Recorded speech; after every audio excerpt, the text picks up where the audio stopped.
What's good? Welcome back to another edition of Talk That Talk podcast. I go by the name of Bacon. I got my co-host with me. You see the hat, baby. You already know, man. Mr. Too Many Reasons in the building. Yeah, you in the building, man. You're in the building. I see. How's your day going, man? Day's good, man. Had to do the fatherly thing. Take little baby Jax to get his little his measles shots. Ooh, yeah. How'd he take it? Did he cry? Yeah, man. 30 seconds of tears, and then he was good. 30 seconds. You know, we train tough over here, man. By the time he's 3 or 4, and he can fully understand me, he's not gonna cry no more with shots. Because with my daughter and my son, they used to cry a lot. And I learned through the psychology of kids, or us people, we cry for shots, not because it hurts, but the anticipation of what the pain may bring. Yeah. So what I start telling them is just look at it. Look at it go in, and then like that sting is gonna be there, but the sting is gonna leave. Yeah. Okay. So, so once I start telling them that, like, they have no longer cried over a shot. And that we started this when they was 7 and 5. Mm-hmm. And they have no longer cried over shots since. I get what you're saying, though. It's like looking in the face of it, not being afraid of it. That's kind of how I've helped them get over it. It's like, psychologically, man, it's here. Because that sting gonna hurt regardless. The sting is what it's at. Facts. But you know what sting is gonna hurt? Ooh, that sting gonna hurt. Cincinnati Bengals, 2 probably some of the most blasphemy plays I've ever seen in Super Bowl history, and 2 of the most dominant plays I've seen from a player. The defining moments of a Super Bowl. Defining. Aaron Donald. He said, I'm not going to let my team lose. He put the team on his back, got a big 3rd down stop on the run game, and then a big sack to finish the game. How do you feel about the Super Bowl? Did it live up to the hype? And was that more so the Bengals allowed the Rams to stay in, or the Rams went there and took it? Well, how do you feel about the Super Bowl in general? Hey, man, it was a great Super Bowl, man. From the game to the halftime show, everybody loved the halftime show. And I'll say my remarks about the halftime show at the end of the show. But the game was great. Man, one of the best Super Bowls I've had a chance to watch in a while, just because of the excitement that it brought. Like, it was a low-scoring game, but it was still exciting. Sometimes low-scoring games be boring. You'd be like, man, I kind of dozed off. But I was in it the whole 60 minutes. The Bengals blew an opportunity. Yeah. I believe when they scored on that big play to come out of half with T. Higgins, boom. And then they get the interception, I think either the next play or 2 plays later. 2 plays later. You got to go punch that in, man. I felt like the play calling wasn't aggressive enough. Like, you got to you got to go for it. Like, we already know how football works, and momentum in football is crazy because basketball is such an ebb and flow. Right. But football, when you get that momentum, you got to strike. And them not getting a touchdown on that drive, to me, I wouldn't say cost them the game, but played a heavy part into why they didn't win the game. You feel me? And you just, like I said, man, you got to give a big shout out to Matthew Stafford. Yeah. You got to give a big shout out to Sean McVay and Cooper Kupp. Cooper Kupp, bro. Hey, best receiver in the league. I mean, because he showed it. Yeah, because I feel like, we have to stop doing our rankings based on resume and do it based on the right now. And right now, he's the best. Cooper Kupp best in the league. And but that final drive to where Matthew Stafford, McVay, and Kupp said, y'all know where it's going. Yeah. But you ain't gonna be able to stop it. And that's just mad respect. And then again, man, I just feel bad for OBJ. Yeah, I you know what? If OBJ don't get hurt, I think that game is a much different experience. I'm not here to disagree because the Bengals start playing defense differently. Yeah. They was able to stack the box a little bit more, went more of a 1 high shell versus they stayed 2 high. more or less when OBJ was there. So yeah, I feel like OBJ there, the game goes differently. Yeah. But like I said, man, it just shout out to Stafford and Kupp. That no look pass that Stafford threw. And at the moment, you didn't even know it was a no look pass. Yeah. Until I had to see the replay. I said, he did a what? Do that thing. You said, hey, you got to be there. I'm trying to figure out why did the safety buzz that play anyway, though, when the backer was right there? Like, why are you buzzing that thing instead of sitting home in your cover 3 zone to take away the dig? You didn't have no reason to buzz that.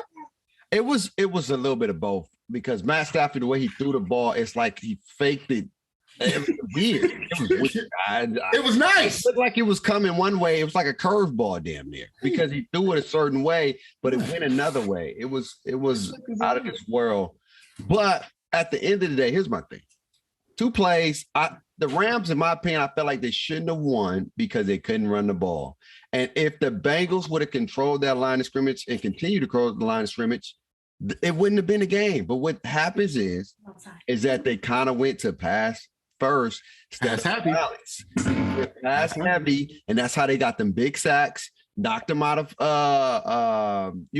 chances of getting a potential first down and putting them in pass-only downs. And the Rams, they got pass rushers for a reason. When you put them in pass-only downs, then they can just bull rush and do what they need to do. And you saw that. And then the defense stepped up because the defense for the Bengals stepped up so crazy. The Rams had the ball on the 50-yard line, 2 possessions in a row, and they didn't get a first down. I said the Cincinnati Bengals should win this game.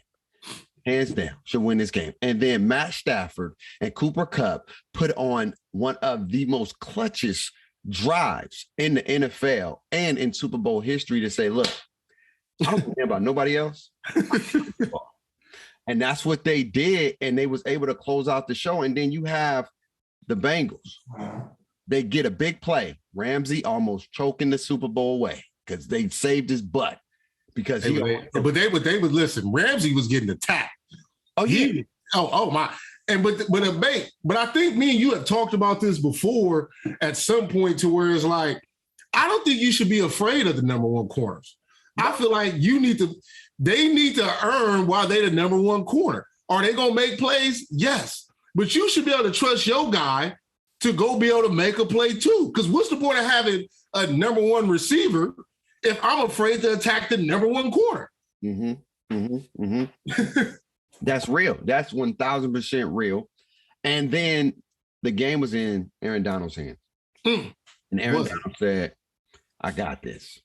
And he took him home. And he when you do this, you got to guarantee something. You can't do this and don't guarantee it. And they guarantee he the real AD of LA. Yes, he is the real AD of LA. Real, because the AD of LA that's in Los Angeles Lakers, we're gonna talk about him later. We just we got the I don't even AD play for the Rams. Yeah. Don't even want to put them in the same category. All I know is the Rams, they earned the Super Bowl, but the Bengals gave them life. They gave them life when they could have put them away, and they didn't do it. And everybody always think like, hey, you're gonna get back there. You may not ever get back to the Super Bowl. You got one time, and you got to make it count that one time you get there. And I don't know if the Bengals going to make it back, but this was an historic year for them. They beat a lot of big teams.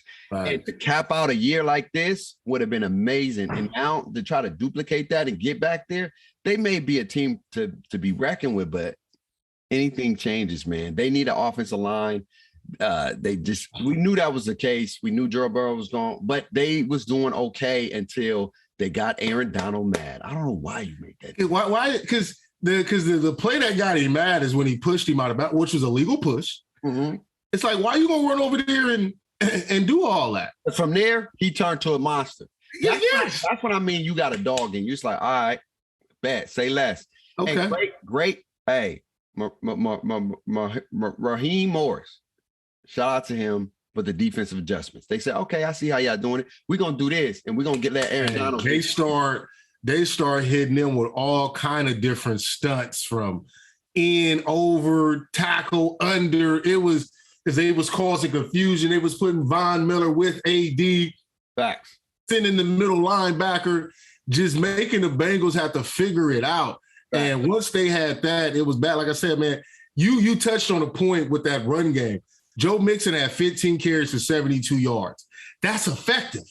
Right. I don't understand, just to your point, how are we not doing that? You got to think about it. They got to 2nd and 1, threw a long pass, then had Samaje Perine in to run the ball on 3rd and 1, and then on 4th and 1, still couldn't get the 1 yard. One thing I do want to shout out is Zach Taylor, because I guess a few days ago the media members asked him about why wasn't Mixon in the game, and he took full accountability and said that was his fault. He said basically they had Perine in as their pass thing, and they should have put Mixon in.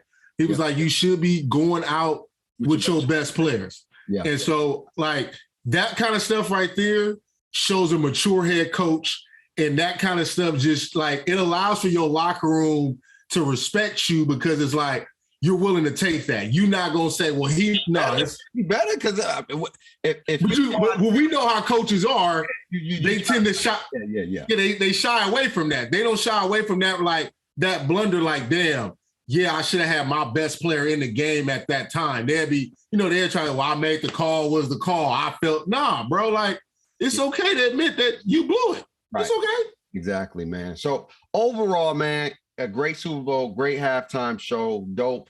Let's touch real quick on the playoffs. Just the experience, the overall experience. How do you feel the playoffs went this year? For me, I think this is probably one of the greatest playoff experiences in a while, where it was a lot of back and forth. It was a lot of, it wasn't really a few games was like blowouts, but only one, really. That was the Cardinals in the Rams, but other games. Well, the Bills Pats too. That got out of hand. Yeah, that got nasty. Yeah. But 2 games that was like, for the most part, it was solid. You know what I mean? And I had a good time. It was a good for TV, a great Super Bowl, and I think it ended well. And I think the right team won the Super Bowl, in my opinion. Yeah, no, it was a good it was a good playoffs, man. Like I said, it started wild card weekend with the Raiders and Bengals going to the wire. Some other wild card games going to the wire with the Rams and the Bucks. Or was that the second round? No, that was second round. But yeah, that game went to the wire. All the Bengals games went to the wire. You feel me? That Chiefs Bills game, that game right there, game of the year. You feel me? That Chiefs Bill game of the year. But like I said, the Bills blew that game more than the Chiefs won that one. Yeah, for sure. So, but yeah, man, it was good, like you said, man. It was real playoff football, and that was the beauty of it. Like, these games never seemed to, like, I never lost interest. Like, I was into it until all of them as they were being played, and that's the because that's what football brings you. So I'm happy overall with the playoffs. Congratulations to the Rams again for winning the Super Bowl. Yeah, but they got to get more fans, because that parade showing, that was pathetic. It's because it's during the school day too, man. But Bate, you got to think about this. When the Lakers won, all them parades was during the week, bro. I'm just being honest. We know. Look. The Rams are trying to start something there. You know what I mean? We already know. That's what I'm saying. That's why I said they got it. They fan base. But at least it was real fans. Huh? Real fans there. At least it was. They ain't even got. I don't even think they got real fans yet. I feel like it's all the people who have. Trey D's a Rams fan. Trey D loves the Rams. But he was a Raider fan and then became a Rams fan. Did you forget that? Uh-oh. We're going to come right back. And all that other fun stuff. So don't go nowhere, man. It's your boy Bank, man, and my boy Regis. Talk That Talk. We see y'all in just a few minutes, man. Welcome back to Talk That Talk podcast, man. Hey, some big news happened for coaching. Shout out to Brian Flores. No. Shout out to Mike Tomlin and the Pittsburgh Steelers, man. With everything this brother is going through, to give him an opportunity to be on your staff with all the scrutiny and all that stuff that he's dealing with right now, fighting a racial discrimination case right now against the NFL, the juggernauts of juggernauts, and to say, look, we got you, bro. You ain't got to. That is monumental for me, man. And that's why Mike Tomlin It's Mike Tomlin. That's why he is who he is. And by far, in my opinion, even though he ain't got the Super Bowls, he's up there one of the greatest coaches to play this game, man. Like, just seriously. The greatest coach is a coach. He's a player's coach. He's going to call it like it is. He's going to hold you accountable, and he's going to have your back, man. And I rock with him. And this move right here, that puts him up there, man, as just different, upper echelon type coaches. How do you feel about the coaching changes, and how do you feel about, picking up Brian Flores? I really appreciate the Steelers. I give them a lot of slack, because I'm a Raider fan and we got a real rivalry history. But they just a first-class organization. When you look at the Raiders and the Steelers just at the core of what they have stood for throughout the years, the Steelers are one of the first organizations to have a black quarterback. You feel me? A lot of their Hall of Famers were black, especially during the 70s and 60s. The Rooney Rule comes from the Pittsburgh Steelers. I mean, they've only had 3 coaches in their franchise history, but you can just tell how that organization is ran and what it stands for. And like I said, and they don't have it couldn't be a better man leading their team like Mike Tomlin. Right. And so, just shout out to him, man, for just doing what's right. You feel me? Wrapping his arms around his other brother and saying, I got your back. You feel me? You probably have to do this part all over again and, be more of the assistant role and work your way back through. But I'm going to get you started somewhere with my team. And our culture is strong enough to handle whatever comes with this. So big shout out to them. And as far as all the coaching changes, obviously, I'm excited for the Raiders getting Josh McDaniels. I listened to his press conference, him and the new GM, Dave Ziegler. Yeah. And it's good. I'm just excited to see what they do. We had 2 minority GM hires during this process, one in Minnesota, one in Chicago. The shocking hire was the 49ers offensive coordinator going to the Dolphins. Yeah. And he said some real controversial comments with my dad is black, my mom's white, but I'm human. Wow. What is that?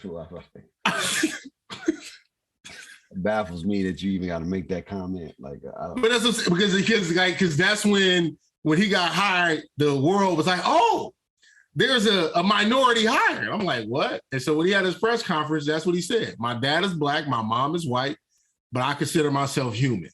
Yeah, I don't. And I'm just like, I feel like you was better off not saying nothing than saying something. Yeah. You feel me? Like, it's like, why? That was cool.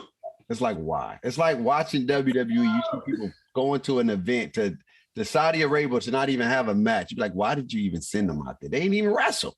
Just let them stay home. Just say something happened. But I get it. He just tried to, again, that spot in talking about racial and culture and ethnicity, it's not for everybody. And don't try to take it on if you ain't ready for that. Just hey, I'm excited for this new opportunity. I'm looking forward to what I can do for this franchise. Call it a spade and get about your business. But taking it and doing all that other stuff, and my dad's black, my mom's white, I'm human. Like, what? Yeah, now people got to look at you funny. Like, that was pointless. But I'm interested to see a lot of these coaching changes, man. I want to see how it's going to work. I want to see how it's going to operate. I want to see what McDaniels do for the Raiders. I really do want to see if he's going to be the answer to y'all problems. I don't know, but hey, sometimes having a young guy come in there and with some fresh mind, with fresh ideas, and he's won. What? How many Super Bowls McDaniels won with the Patriots? 1 or 2? 4, 5. Now he's been there.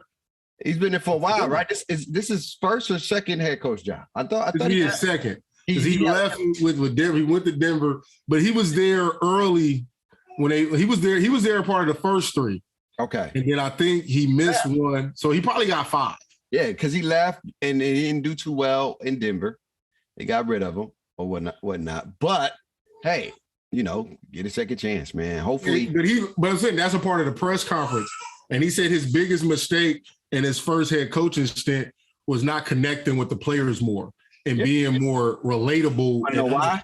Got that from Bill Belichick. Bill Belichick not connecting with them players. He's a drill sergeant damn near.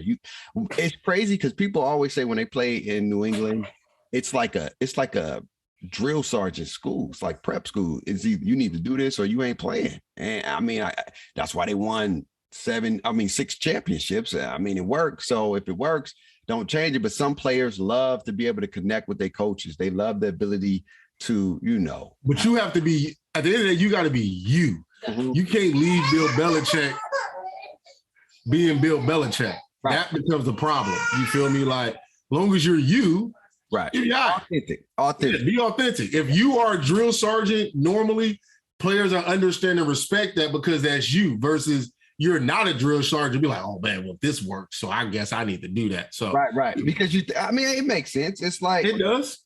It's winning. What I do, like I said, what I have fun watching with Sean McVay and the Rams celebration and how he let them be there. Like they came out there with some 1942 liquor in the post, everybody's shirt off, faded. They was lit.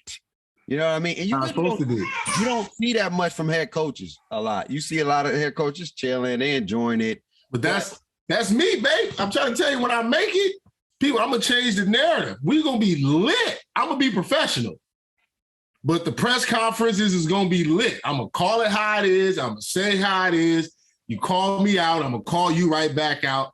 Because I feel like that authenticity is what this generation's about. Right. You feel me? Keeping it 100, keeping it a buck. Not all the way. I mean, some people need to be about it because sometimes people fake it until you make it and being real. Yeah, but that's what I'm saying. But NFL players with this generation, right? This generation to me needs more truth.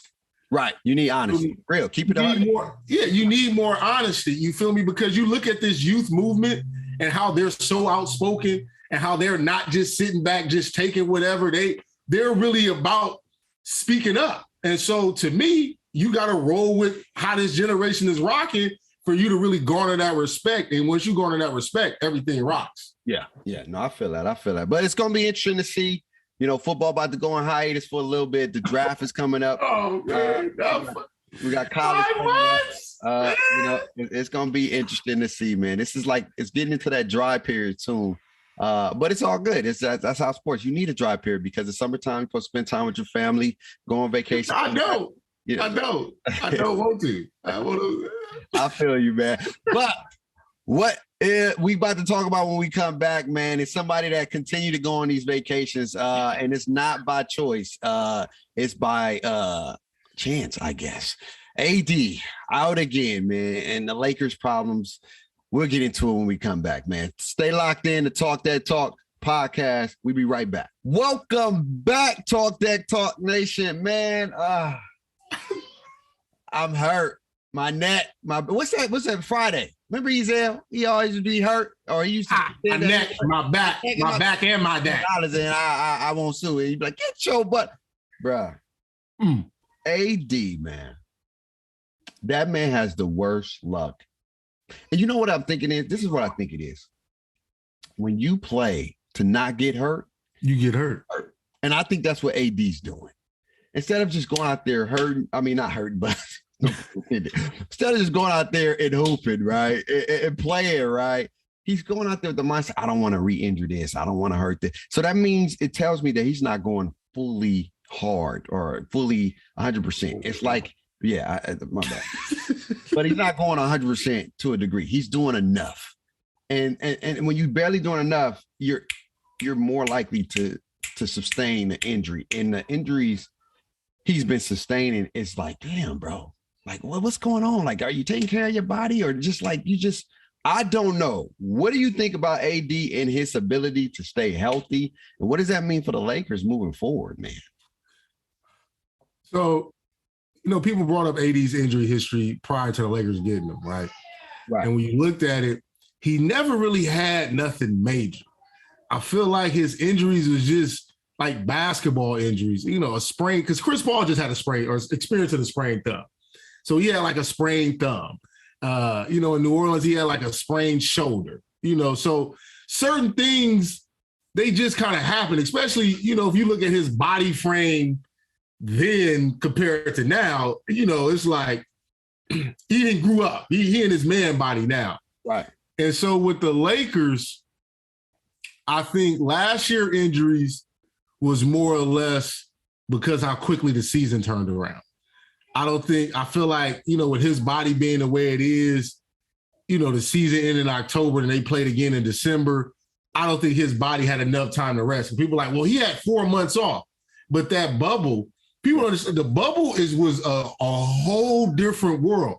People can knock it, but that bubble, man, they was gone for 12, 13 weeks. Yeah. In a hotel room. Yeah. Not at your house walking around living. You was in a hotel room for 12 weeks, babe. Yeah, not getting that real good, solid, crazy treatment. That all that good stuff. You feel me? So I think last year injuries is more of a tribute to the quick turnaround. Yeah. And then this year, he was cool. How can you stop somebody from rolling into your leg? Like how? Like you playing offense, oh boy falls and then runs into your knee. That's unpreventable. And then this last injury, I blame Malik Monk. Who throws a lob when he wasn't even ready for the lob? And he came down on Rudy Foot. So you can call him fragile. You can say he has an injury history, but I'm looking at injuries for what it is. An injury history to me is, you feel me, chronically tearing your ACL. Yeah. Liz Frank, when you got the broken bone in your foot. Like, when you keep doing major injuries that's requiring major surgeries, to me, that makes you more problematic as injury history. Kind of like when Embiid missing the first, basically, damn near 2.5 years of his career. Yeah. You feel me? So that's it. That's, to me, that's injury history. I feel like AD was what you said. He's just unfortunate. Yeah. And it puts the Lakers in a bind because it's like you hear all the reports and the rumors of trading him and all this, but it's like, why would they trade him, right? And then if they did try to trade him, how you going to get value based on the unfortunateness of his injury history? Because if I'm a GM on the other side banking, you call me, you like, hey, I got AD, what you got? Hey, I got some Juju bugs, some Sour Patch, and a first-round pick. Yeah. Like, you're not going to get the value back. When you could have traded him, it could have been after the chip. But who trades somebody after winning a freaking NBA title? That don't even add up. It don't make sense. In your mind, you're like, we're going to try to repeat or whatever. But the injuries is just like, bro, it's so crazy because, bro, this is my thing. All right, this is my thing. All right, it's nothing wrong with getting hurt. It's a simple fact that my man, when he drops, it's always feels like it's bad. You know what I'm saying? Like, they brought a stretcher out for my dog for a sprained foot. Like, it hurt. But I thought it was broke. The way they brought the stretcher out, I thought it was broke. You didn't tear nothing. You didn't do none of that. And so when he goes down, it's always It's like when your mama used to whoop you and she didn't hit you yet. You already ready to start crying? Why didn't he hit you yet? You get hit with the want me to give you a reason to cry? Yeah, you was about to do that anyway. You know what I'm saying? And so that's what I see with AD. It's like, damn, bro, like, I get it. It hurts. But what it shows me is your character. Like, bro, walk it off. Like, tough. I don't want to use that stereotypical mindset, but sometimes you got to fight through that. You got to go through it. You got to, all right, boom. Because you got the wrist, then you got the foot, then you got the knee. Like, you out there playing timid. Just go and play hard. You rarely see people that play hard get hurt. Giannis. You don't see him get hurt as much. You may have him get hurt every blue moon, but he plays hard. Russell Westbrook, another one. You rarely see Russ, a high motor guy, because those guys are playing fearless. They're going out there and like, I'm leaving it on the court. I'm leaving it on the court. I'm leaving it on the court. Simple as that, bro. And what what I'm not understanding with AD is like, all right, bro, like, is it nutrition? Is it just your body not durable? Like, what's really going on? Because you are constantly getting hurt. You know what I mean? You are constantly going down. And so I don't know. But I know it's going to impact the Lakers again. And this is the thing with the Lakers. I'm not saying they'd be a better team. But what I'm getting at is that they have yet to play with each other the whole year where everybody's healthy. Yet. They have yet to have at least 3 weeks where everybody on that team is healthy and everybody's playing. No issues, no injuries, no nothing. No COVID, no COVID, no nothing. And that's what's wrong with their team. It's like every time they try to build something happen. LeBron knees get hurt. AD this. The only person that's been there has been Russell Westbrook. And And he's taking all the criticism, and he's been the only consistent piece. Exactly. But they got to have a scapegoat because Russ is he's an easier scapegoat. And at the end of the day, the Lakers, I don't know, man. I really don't know what to expect from them. They're one of those teams that can compete with anybody on any given night. But are they? Are they going to lock in? Are they going to want to defend? Are they going to want to compete? That's the biggest thing. Do the Lakers want to compete? There's games where you be like, all right, they need to show up. And then there's games where like, all right, okay, Lakers, okay. Like the Milwaukee game, they got dogged. They got dogged, all right? That's just what it is. They had got dogged. And then they come and play the Warriors, where everybody thought they was going to get dogged again. And they should have won that game, but they tricked it off. They tricked off the game when they should have had that game. And then they beat a very competitive Utah Jazz team, coming down from 13 or 12 points in the fourth quarter with 6 minutes left, and then finishing and bringing it home. So they have the potential to be that team. It's just who's going to step up. Besides, you know what you're going to get from LeBron. You know pretty much what you're going to get from Russ. But the other guys, who's going to defend? Who's going to be consistent guys? And I don't know that right now. I really don't. But like I said, I had sent you that little message from Gilbert Arenas. And like I said, man, I've been harping on this for the longest. It's up to the coach, man, to maximize and put these pieces together. Like you can sit there and say, well, the pieces don't match and the pieces is this, but you get paid to make that work. Like that's the whole point of you being the head coach is to make it work. You feel me? Lineups don't never make sense. Again, and maybe you can answer this question for me. When you look across the NBA, right, the Suns is playing with basically a traditional big man. Yeah. Ayton not spacing the court, shooting threes like that. That's what they shrink. You feel me? He's a traditional big. You feel me? The Jazz, Rudy Gobert, traditional big. The Milwaukee Bucks are not more traditional because Bobby Portis can shoot and all that kind of stuff. But for the most part, a lot of teams can play traditional bigs, and it's cool. While the Lakers feel like they can't play traditional. And you said it. They won the championship being traditional. Yeah. Like, that's what they was. LeBron James was on that team a couple of years ago. You figure out the spacing, but for the most part, you're playing a traditional way. You're able to get rebounds. Your defense has a rim protector because they're not guarding nobody on the rim. If Dwight Howard's in that game against the Jazz, what changes? Rudy Gobert and the Hawan Whiteside are standing in the paint. It ain't like they out there about to shoot threes. So you got rim protection. You can actually defend on the perimeter. So that becomes my thing. It's not fully maximizing these pieces. And a great coach figures out a way to maximize these pieces. Because I guarantee if you to give Pop these same pieces, Lakers look totally different. I don't know how much winning, but they look totally different. I think they'd be winning a lot because it's a prestigious coach. And that's one thing I would say before we get up out of here and talk about the All-Star break real quick, is that one thing I say, LeBron ain't really had no Phil Jacks or no Popovich. And Spoelstra is a good coach. Don't get me wrong. You know what I'm saying? And you know, Brian had a coach where his name's not bigger than the coach. Exactly.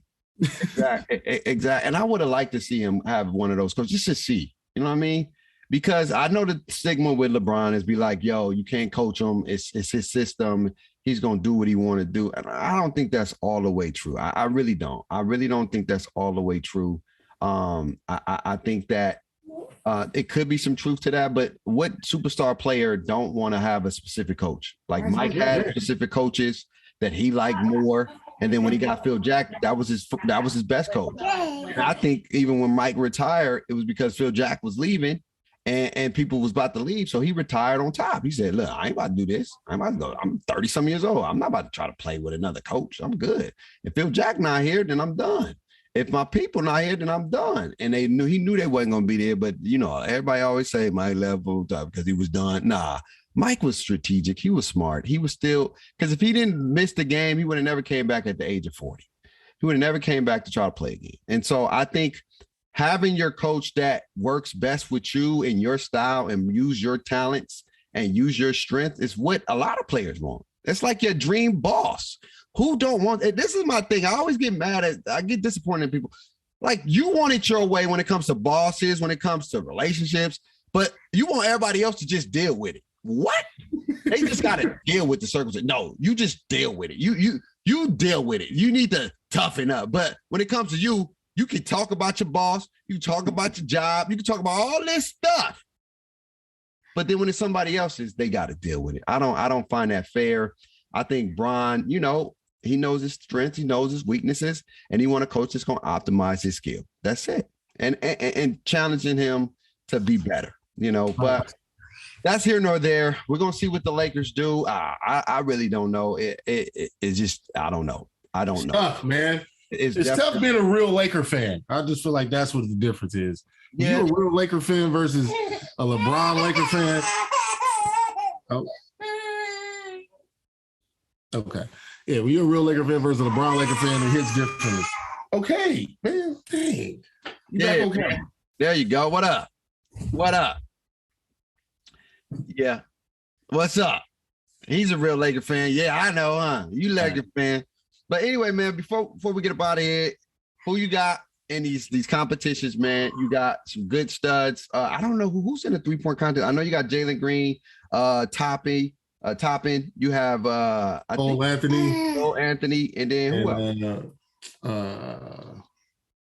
Juan Toscano Anderson. Who you got winning the dunk contest? I'm gonna go with the hometown guy, Jalen Green. I would love for him to showcase who he is. You feel me? It'll really drive home my Kobe point if he can come out and win it in his first try as a young buck. So I got Jalen Green winning that. In a 3-point shootout. Man, what's the roster for the 3-point shootout? You got that? Oh, I'm trying to look and see who's in the 3-point shootout. Here we go. Who's the contestants? You got Dylan Ryder, James Herbert, Luke Kennard, James Wimbish, Trae Young, Patty Mills. That's in the 3-point contest? That's kind of dry. Are you sure that's it? I'm looking at it right now, bro. This is the 3-point contest. That look hecka dry. It's a 3-point contest. Yeah. Henry, come get him. Yeah, they got those are the people in the 3-point contest, bro. Yeah. That is true. That is damn true. Oh, no. Hold on. That was something else. That was something else. Is that the skills challenge or the? I think so. You got Fred Van Vliet, Desmond Bain, Luke Kennard, Zach Levine, CJ McCollum, Patty Mills, Karl Anthony Towns, and Trae Young. So I got most of them right. They're just that's an interesting group because nobody's a real killer from 3. Yeah. If I gotta go somewhere, I'm going Patty Mills or Trae Young. I'm gonna go Desmond Bain and Karl Anthony Towns. Okay. Something random. Okay. I feel that. Dunk contest, I would like to see Jalen win. I think it'd be dope for him. You know what I mean? But I know Obi Toppin is a high flyer as well. So it's either and I saw Karl Anthony dunk. I don't know. I really don't know, but I'm gonna say Obi or Jalen. I think I got Jalen. Something exciting to watch. All-Star game, Team LeBron versus Team Durant, and Team Durant got a lot of injuries. Durant not playing. They got to find a replacement for Chris Paul too. I don't know how they're supposed to do that. Are they gonna call somebody and say, "Hey, pull up"? Yeah, I have no idea. I think Team LeBron gonna win this one. I just do. It's in Cleveland. It's his hometown. LeBron. So MVP. Is LeBron gonna try to get the MVP? Baby? Got to. And LeBron ain't got a lot of these left in him, bro. You're in your city that you brought the first championship back to in a while. This is your opportunity to, hey, man. Let me put on the show. Let me put on the show. I would be shocked to see who's still the show, though. I think this is LeBron's show to take if he wants. He's in Cleveland. Like, it's just LeBron James. When you think of Cleveland, you think of LeBron. You was thinking about Joe Burrow for a minute, but he didn't win Super Bowl yet. But, once he did one, then that's a different story. But LeBron got one, and it's in Cleveland. It's back home. Why not get the MVP? Why not go for it? So it's Bron, Giannis, Jokic. That team is disgusting. That team is disgusting. I think Steph. Yeah. Yeah, that team is disgusting. That's a disgusting team right there. I like I said, man, my boy was telling me that Bron has to go for it. It would be nice, but that's why I was looking at, like, how was he health-wise? But the Lakers are fortunate to where they played last Saturday, Wednesday, right. You feel me? And then they don't play again till next Thursday. Yes. So he had hella time off. You feel me? So that's why I think he'll be able to turn it on. I think he's gonna go. I'm going Bron for MVP. I got Bron and Giannis because I feel like Giannis just plays hard all the time. Like Giannis is just one of the ones that. You know what's crazy? Before we get about it, we always just talk about who's gonna take the torch. I think Giannis is taking the torch as the next guy. Like, he's the guy when LeBron is done and he retire. Because LeBron's still LeBron, and I would never disrespect no man all the time he put in this game. And you're never gonna appreciate LeBron until LeBron's gone. And but I feel like, that's with any great person. That's what I'm saying. So, but who's gonna take the bull by his horns and say, I got it, I'm gonna take the league to that next level? I think Giannis, he's gonna change the way the league is. It's gonna be more of that heart. And I'm not saying LeBron not that, but you don't get the business side from Giannis. You get that I'm just a hooper. I'm here to hoop. I'm just a hooper. You know what I mean? I'm sure he's these, but you only see I'm giving you 130%. I'm a blue chip guy. I'm gonna go out there. I'm gonna do what I need to do, and I'm gonna leave it out there every day. You know what I mean? He's a inside presence of what KD is, because that's what KD is. KD's just a pure hooper. You just now starting to hear about the business side because with the Achilles and he had time off. But for the most part, all KD want to do is hoop. Like, you've heard about KD's other stuff though. I like KD, but I'm talking about his mental thing has always been like his decision making. He's a hooper. Yeah. Don't take him away. Basketball player, one of the greatest to do it. Yeah. You know what I think Giannis is? He's a more like outgoing Tim Duncan. A hard worker. Mm-hmm. I like that. Playing, he go out there and hoop. If he lose, tips his cap to his opponent. Hey, I gotta be better. I gotta play better. Tim Duncan, when he lost, tipped his cap. I want to do better. I gotta be back here.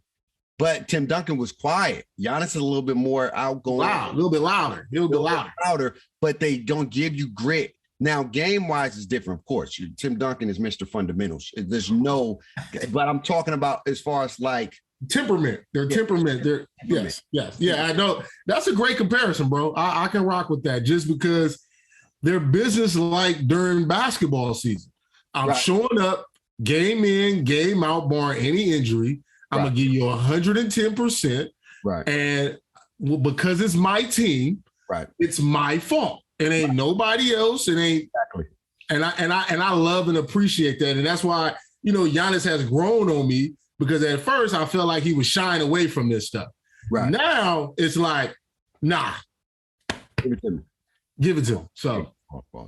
But yeah, man, it's going to be interesting to see. Dope to see, man. Shout out to everybody that's participating, even though it's hella cold out there in Cleveland. It's cold. Snowing. It's cold. Super duper cold. But hey, it is what it is. It's going to turn up, though. You already know how that's going to turn up. You already know. It's Bron home. Bron is back in the city. He's putting on a party. Everybody about to be lit. Everybody in the mama go. Lobos. I want some Lobos, Bron. See your boy a bottle, Bron. Let me get some Lobos, Bron. But anyway, man, we're about to get up out of here, man. Y'all take care of yourself. Stay safe. Enjoy y'all weekend with your family and friends. And always remember to talk that talk. We see y'all next time.